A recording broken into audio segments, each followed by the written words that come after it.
What is up, everyone? Welcome back to another episode of the Unstoppable Dad Project. Appreciate you joining me here for another week on the podcast. Before I get into today's topic, please make sure that you've subscribed on whatever podcast platform you're listening to this on. You'll be able to find the podcast on all the major podcast platforms.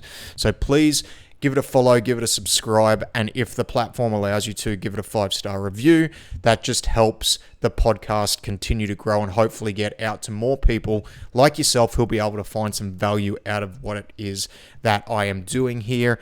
On top of that, you can find video versions of the podcast on YouTube and our Facebook pages. So jump over there, give us a subscribe. The Unstoppable Dad Project, you'll be able to search and it will come up.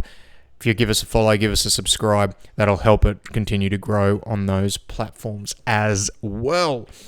So, strength is never a detriment or strength is never a weakness. So I'm sure if you listen to this podcast, you've probably heard me say that. You've probably heard quite a lot of people say that. And the fact of the matter is it's flat out true, right? And the reason I wanted to do a episode on this today is because I get a lot of questions around, should I be doing strength training? Should I be doing cardio training? And what type of training is going to be the best for me? And I've done countless episodes over the last almost 3 years now on what is going to be the best fit for people. And as always, my opinion on that hasn't really changed. And the answer is, it always depends. It's going to depend on your individual set of circumstances. It's going to depend on your injury history. It's going to depend on your goals, what it is that you want to achieve.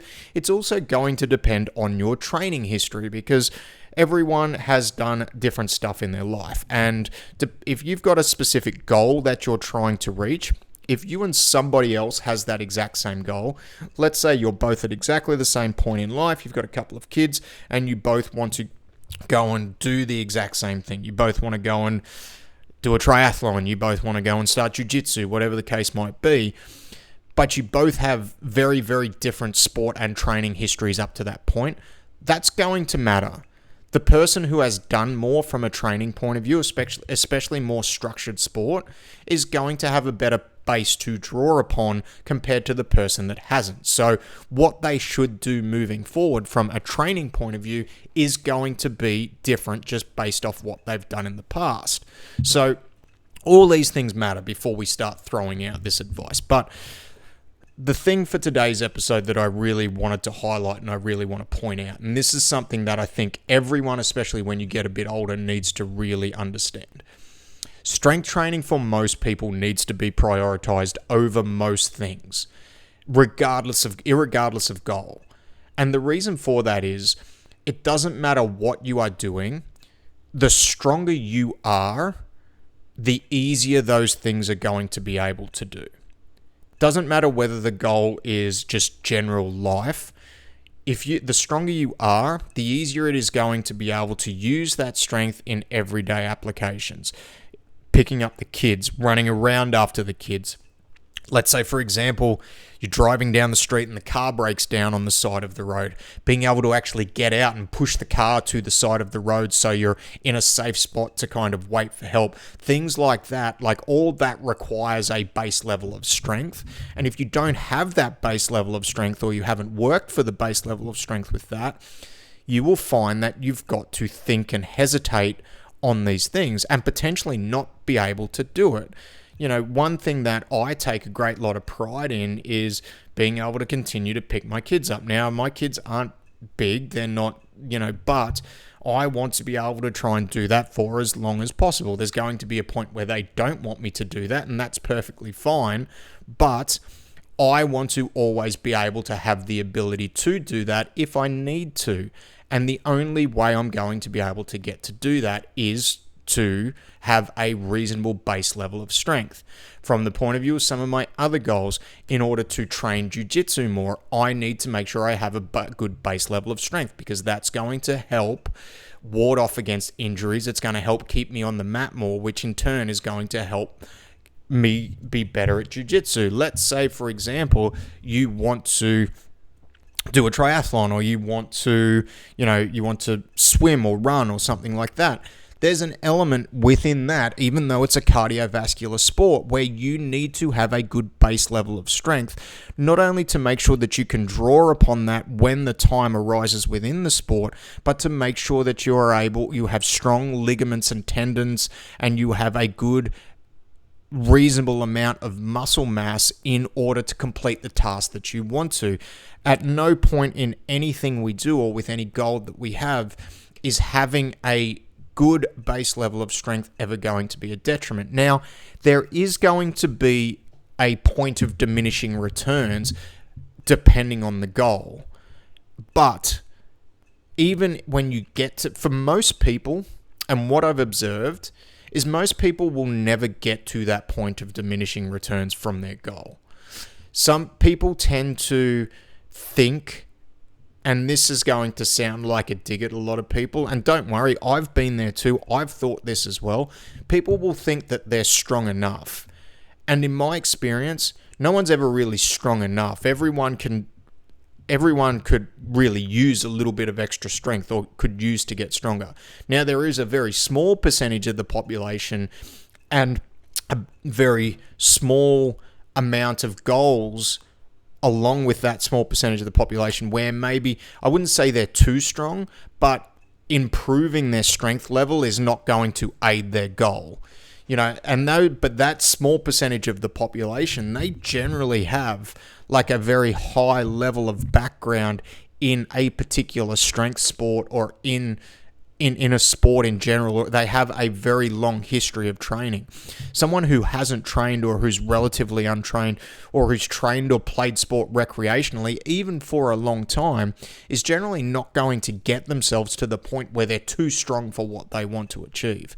So for me, a big thing that I would be focusing on, regardless of the goals, especially as you get into your later years, is making sure that you have a good strength training program to help improve that strength base, because at the end of the day, you're never going to get to the point where you're too strong for daily activities. Now, we can go down the rabbit hole there if you're doing something like, let's say, for example, powerlifting. If you are very, very good at powerlifting, and I'm not talking about, national or international meets or something like that. Let's say, for example, maybe you like to go on the local powerlifting circuit and you're able to, medal at local powerlifting meets quite regularly. You've got a really good total, good deadlift, good squat, good bench. Those things are there. And then you want to make a transition into doing something like jiu-jitsu, or take a hard right and do a full 180 and do something like a triathlon. Potentially continuing a powerlifting style program is not going to be beneficial, because there is a different level of physical or a different type of physical output that you're trying to achieve in your new set of goals. And they are on different ends of the spectrum from energy systems that are going to be used and what you're trying to achieve. So potentially looking at, while doing a different style of strength training, maybe something that is a little bit more muscular endurance from a reps and set range, instead of trying to do heavy singles and heavy triples, maybe we're looking to do 3 to 4 sets of 10, sets of 12, sets of 15, and we're trying to build a different energy system around that overall ultimate strength. Maybe if you're in that kind of small percentage of the population and you're shifting gears a little bit, that may be what you want to look at. But still prioritizing that strength training is going to be something that is not only going to be helpful to you from the new sport that you're moving into, but staying injury free and continuing to be able to do the sport and do life in general is going to just be the case pretty much 100% of the time. Now, in that particular situation or that particular outcome that we're looking to achieve, potentially adding in some other form of cardiovascular training is going to be beneficial. Obviously, if you're doing something like you're trying to go and do a triathlon or a marathon or do some running, of course you're going to have to add in some cardiovascular training, because that's the sport that you're working towards. That's the outcome that you're looking to achieve. So you may not necessarily have to add it in outside of your sport-specific training. And remember, sport-specific training is doing the sport itself. It's not actually what we do in the gym. The only way you're going to get better at the sport is to do the sport itself. But what we do in the gym is meant to be used to enhance our ability to do that sport, to play that sport, to practice that sport, so that we can become better at what our sporting goal is. And I've gone down the rabbit hole when we're talking about sports, but let's say in general life, right? You may find that if we use the powerlifting example, and I'm not saying this to alienate powerlifting, right? Not at all. I think it's very cool and very impressive what powerlifters do. And let's use weightlifting as an example, right? Instead. So if somebody is listening to this and they're a powerlifter, they're not thinking I'm attacking it, because I'm absolutely not. I love strength sports. But let's use Olympic weightlifting, right? Let's say you just get to a point in your life with Olympic weightlifting where it's just beating you up. You've done it for 10 years. Maybe you've gotten bored with it. I did Olympic weightlifting for an extended period, and I got a little bit bored with it, because at the end of the day, you're only training for 2 lifts. You're only training for snatch and clean and jerk. So there's only so many variations of that you can do. And not only that, in order to get better at a specific strength sport, like, it requires a lot of work. Towards the end of that, like, I was training 6 days a week with minimum 2 hours of lifting on those 6 days. And it's a grind. Like, it's a grind to get better, especially when you tap out your natural potential and you're fighting to only add a kilo on the bar, and that might only happen every 6 or even 12 months, like, it becomes a grind. So it can be easy to get bored with it.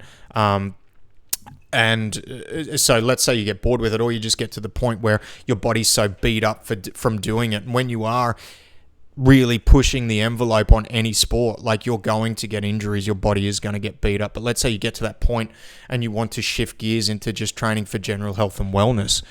You're not going to stop strength training completely, albeit it's going to be a different style of strength training.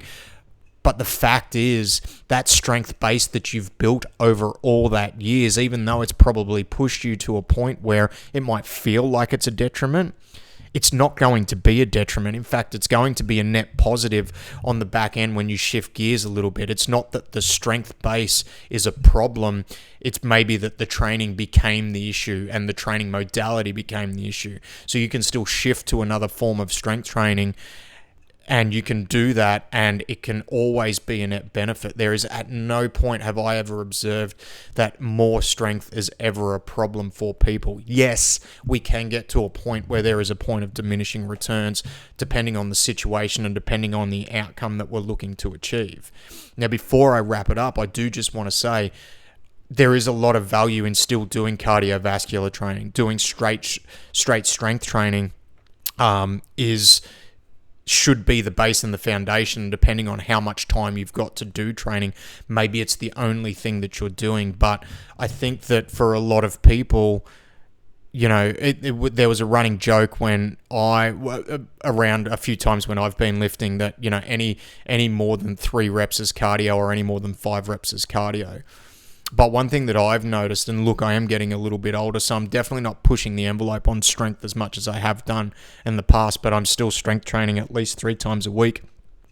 But I've noticed a lot of value in adding in just 20 minutes at the end of the sessions that I do. Again, this is going to be dependent on how much time you've got and whether you can add it in. And it might be that you do it on different days to your strength days, but adding in 20 minutes of zone 2 cardio and doing that 3 to 4 times a week, I've found that actually enhances my ability to lift and my ability to do strength training. And if we think of it as the point of view of if you've got a good cardiovascular system and a good base of cardiovascular fitness, it helps push blood to the areas that it needs to. So when you're doing strength training, it's going to help you basically draw upon that and recover quicker in the session, but also after the session as well, from the stress that you're putting your body under. So, especially if your goal is overall health and wellness, don't discount doing just zone 2 cardio, 20 minutes on the bike at a moderate pace, 20 minutes on the rower at a moderate pace.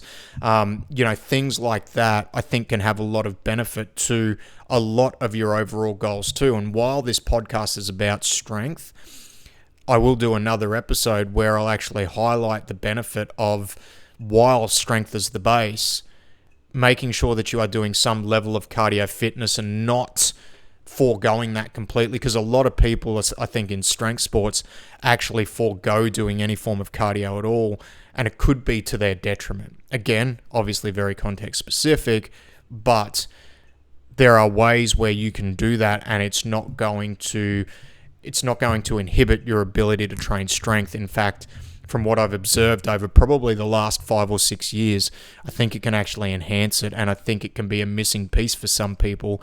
Once they start adding that in, if they feel like they've hit a bit of a plateau with their strength training, they can actually see those numbers start to go in a more positive direction for them just by making that minor tweak of adding in, some zone 2 cardio 20 to 30 minutes 2 to 3 times a week. So we'll bookmark that one. We'll cover it off on another episode. But if you want my answer to the question, what is best, strength or cardio? I think everyone needs to start with a strength program. I think that needs to be the base that you should always draw upon, and that's the starting point for pretty much everybody, regardless of your goals. And by doing that, it will help enhance anything that you want to do, because at the end of the day, strength is never going to be a detriment. Strength will never be a weakness. So let me know what you think. Drop a comment on the socials at The Unstoppable Dad on Instagram, The Unstoppable Dad Project on Facebook. Reach out, send me a message if you want help with training. Obviously, I'm here to help. I've got plenty of programs that are both free and paid that I can give you access to. So shoot me a message and we'll see if what you want to achieve aligns with what I can offer. But thanks again for your time. Appreciate each and every single one of you, and I'll see you next week. Goodbye.